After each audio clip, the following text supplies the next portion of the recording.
My name's Jason Pegler and I set up Chipmunkapublishing, the mental health publisher. We're a social enterprise that gives a voice to people with mental illness. I had manic depression when I was at school.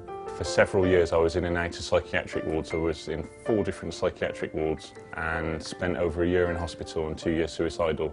Being in a psychiatric ward for 6 months at the age of 17 was something that really stuck with me, and it changed me as a person. It made me more sensitive as a person. It made me grow up quicker, and it made me determined that one day I would find my vocation in life. One day I would work out how to make the world a better place and how to empower people with mental illness so that there was no humiliation. That's the word that I found for it then. And it was writing that began my recovery. As soon as I started writing, then that empowered me and it helped me take a step forward and accept my past and move on with my present. I was writing the book to help another 17-year-old. If I could help one 17-year-old who was diagnosed with manic depression, then my book writing was worthwhile. And I've had hundreds and hundreds of emails saying I'm that 17-year-old or I'm that person, which is an amazing feeling. It makes you want to do more and more and give more and more people a voice. And Chipmunka is all about encouraging other people to become social entrepreneurs and leaders and go out and help the community. So the more I can lead and empower people, the more people can do the same with their books and their titles. In the last 8 years we've published around 750 ebooks on our website now, and we have 500 paperbacks. And like I said, we give a voice to people with mental illness. Writing was a very cathartic experience for me. It was very up and down.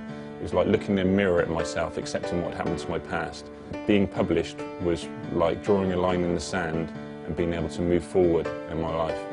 I became part of the mental health community. I went to conferences all around the country and I would give talks about my book, or I would sell my book. And what I found was, if I saw a patient that couldn't afford my book, I would just give them a copy because I could see that they weren't well in their eyes and I knew it would help them. And if I saw a member of staff, I'd make them buy it because I thought, well, they can afford it, it's only a tenner. And it just went from there and grew and grew. Writing helped me, being honest with myself helped me. Writing forced me to evaluate my life and where I was in that particular moment in time.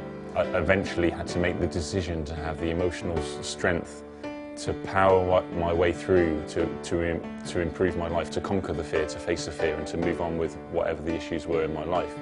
And for me, that meant changing my exercise, changing my circumstances, my work, changing my relationships, the people I hang around with. So we're all vulnerable as human beings, but we all have potential to be great and to succeed as well. And where you focus on life is where you end up.